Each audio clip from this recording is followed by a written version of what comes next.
ও আরতি এসছিস, খেতে দিয়ে দে, খেতে দিয়ে দে। আর পাচ্ছি না, খেয়ে দিয়ে শুয়ে পড়বো বুঝলি, সারা গায়ে ব্যথা, শরীরটা ম্যাচ ম্যাচ করছে। খেতে দে বাবারি, দে খেতে দে। দাদা গো, হ্যাঁ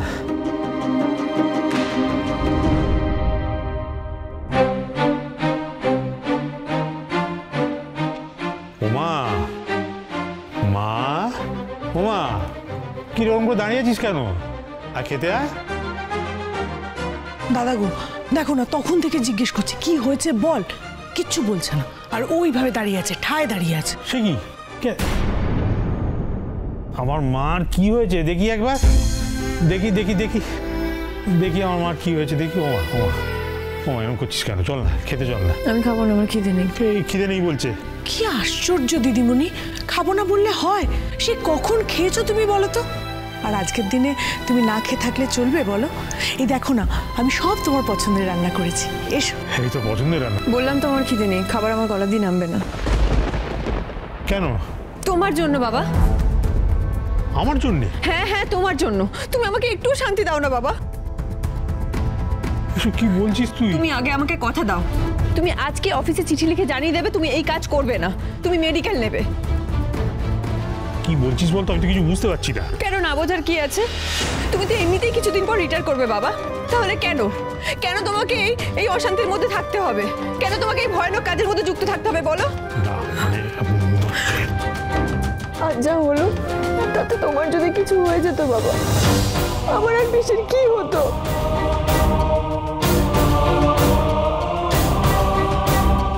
শোনো, আজকেই তুমি চিঠি লিখবে যাতে তোমার রিটায়ারমেন্টের পর এখানে আমাদের এক মুহূর্ত থাকতে না হয়। আমি তোমাকে আর পিসিকে কলকাতায় নিয়ে চলে যাব।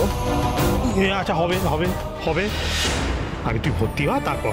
বাবা তোমার যদি কিছু হয়ে যায় আমি মরে যাব, আমি বাঁচবো না। এই দেখো, এসব কথা কেউ বলে না কি? এগুলো কি আমাদের হাতে?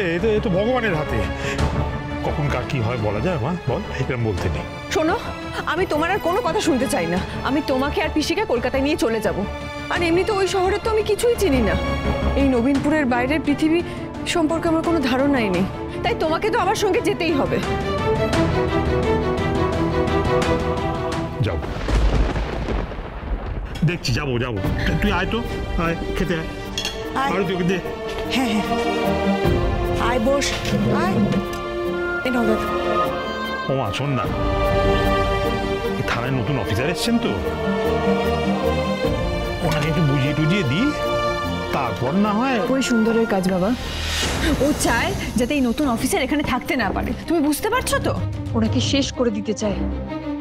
হ্যাঁ বুঝতে পারছি, কিন্তু বাবা তুমি আমাকে থামিয়ে দিয়ে একদম কথা ঘোরানোর চেষ্টা করবে না বলে দিলাম। এই দেখো, আমি কথা কেন ঘোরাবো? তোর ইন্টারভিউয়ের ডেটটা আগে পড়ুক, তারপর এই নিয়ে তোর সঙ্গে আমি কথা বলবো। হ্যাঁ ঠিক হয়েছে, খাইয়ে দিয়েছে তো? খা মা খা, তুই তো খেতে ভালোবাসিস, খা। আচ্ছা না খেলে চলে বলতো? হ্যাঁ তাই তো। হ্যাঁ এত এত পড়াশোনা, তার মধ্যে বাইরে বাইরে খেটে একেবারে উনি মরে যাচ্ছেন। সবার জন্য উনি ভাবছেন, শুধু নিজের জন্য ভাবছেন না। ঠিক বলেছিস, ঠিক বলেছিস আরতি। খিদে পেয়েছে তো উল্টো পাল্টা মুখছে। খা খা, পেট ভরে খা, তুই ভালো আছিস, খা। এই নাও। আদা। আর শোনো, দরকার পড়লে আমি ওই অফিসারের সাথে কথা বলবো। লাস্টে তো ফোনটা নষ্ট হয়ে গেল, দেখি এখানে সারানো যায় কিনা। এই নাও তোমার জেরক্স, 10 টাকা। এই ফোনটা একটু সারিয়ে দিন তো। আগে নমস্কার স্যার, বলছি এই ডিসপ্লে ফোন তো এখানে সারানো যায় না স্যার। ঠিক আছে, কোথায় হয় বলুন, আমি করে নিচ্ছি। আগে ফোন সারাবার কোনো দোকান আপনি এখানে পাবেন না স্যার। আপনি একটা কাজ করুন না, আপনি নতুন ফোন নিয়ে নিন না। দিন আগে। হ্যাঁ স্যার, আপনি মনে এই ফোনটা নিন, এটা হলো একেবারে লেটেস্ট মডেল, আপনার চেহারার সঙ্গে দারুণ যাবে। কত দাম?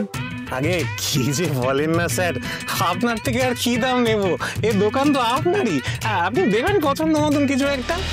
না, আমার থানা আমার, আর আপনার দোকানটা আপনার। ঠিকঠাক বলুন কত হয়েছে। আগে হ্যাঁ স্যার, আচ্ছা বলছিলাম আমার সিমটাও নষ্ট হয়ে গেছে, ওটা রিট্রিভ করতে পারবেন? আগে এখানে ইন্টারনেটের অবস্থা তো খুব একটা ভালো নয় স্যার, ওটাই প্রবলেম। আপনি একটা কাজ করুন না স্যার, আপনি কোনো একটা নতুন সিম নিয়ে নিন। ঠিক আছে তাই করুন। আগে হ্যাঁ স্যার, আমি এক্ষুনি দিচ্ছি। ফোন আর সিম নিতেই হবে, নাহলে কাজ আটকে যাবে।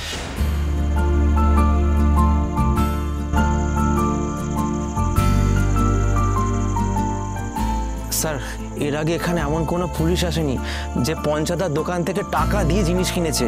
সেটা আপনাদের ভুল। আপনারা আপনাদের প্রাপ্য টাকাটা যদি না বোঝেন তাহলে কি করে হবে? আসলে স্যার শুনে ভয় পায় স্যার। ভয় পাওয়ার কিছু নেই, ভয় পেলে যে ভয় দেখায় সে আরো চেপে বসবে। আর সাহসের দরকার থাকলে বলবেন, আমি আছি।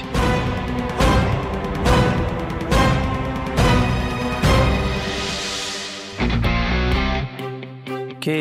স্যার একটা সাহস করব? বলুন স্যার। একটা চকলেট কিনে দেবেন স্যার? চকলেট? কিন্তু ফ্রিতে তো দেওয়া যাবে না, আমাকে একটা কবিতা শোনাতে হবে, আর না হলে স্কুলে যেটা পড়িয়েছে সেটা। কুমোর পাড়ার গরুর গাড়ি, বোঝাই করা কলসি হাড়ি, গাড়ি চালায় বংশীবদন, সঙ্গে যে যায় ভাগ্নে মদন, হাট বসেছে শুক্রবারে বক্সিগঞ্জের পদ্মা পারে। Very good. এনো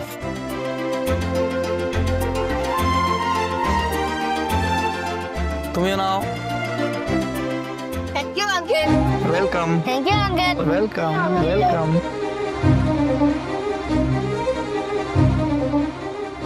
স্যার একটা কথা বলবো স্যার, আপনাকে না দেখলে জানতেই পারতাম না আপনার মতো ভালো মানুষও পুলিশ হয়। আসছি। কত ছোট কিছু কত সময় অনেকটা মন ভালো করে দেয়। স্যার এই নিন আপনার ফোন, হয়ে গেছে। আচ্ছা এই তো, হ্যাঁ এই না। আসবেন স্যার আবার।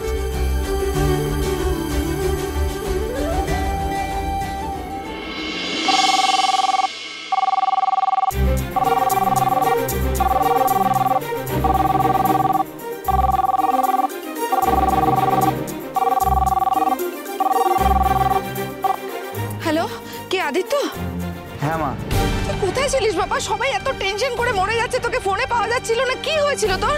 না মা, আমার ফোন আর সিম দুটোই নষ্ট হয়ে গেছে, তাই নতুন সিম নিলাম। আর এটাই তো কারোর নাম্বার নেই, তাই ল্যান্ডলাইনেই ফোন করবো। শোন না বাবা,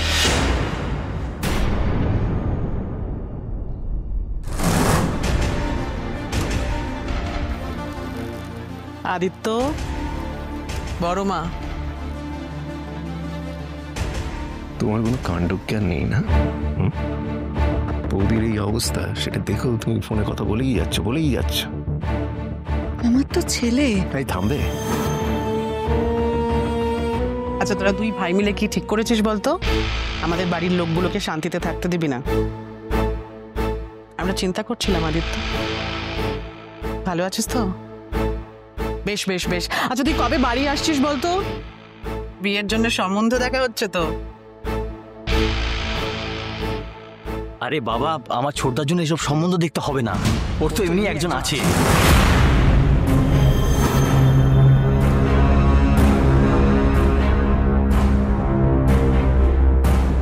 ও মা, তাই নাকি আদিত্য? আরে না গো বড় মা, তুমি ওর কথা ছাড়ো না, ভুলভাল বকছে। না না না, থাকলে বলে দে, আমাদেরই তো ভালো। এক আসরে দুই ভাইয়ের বিয়ে দিয়ে দেব, আমাদের শান্তি। তবে হ্যাঁ, ভালো ঘরের মেয়ে হতে হবে, ভালো পরিবারের মেয়ে হতে হবে, মানে আমাদের মতো পরিবার। আমি জানি পরে তুমি খুব বলবে বড় মা শেখেলে। আমি শেখেলেই ভালো। তুই কি বলবি ওকে? বলছি ঠিক মতো খেয়েছে কিনা। হ্যাঁ মা, থানায় রান্না হচ্ছে, আমি খেয়ে নেবো, তুমি চিন্তা করো না। না মানে চোট টোট। থামবি?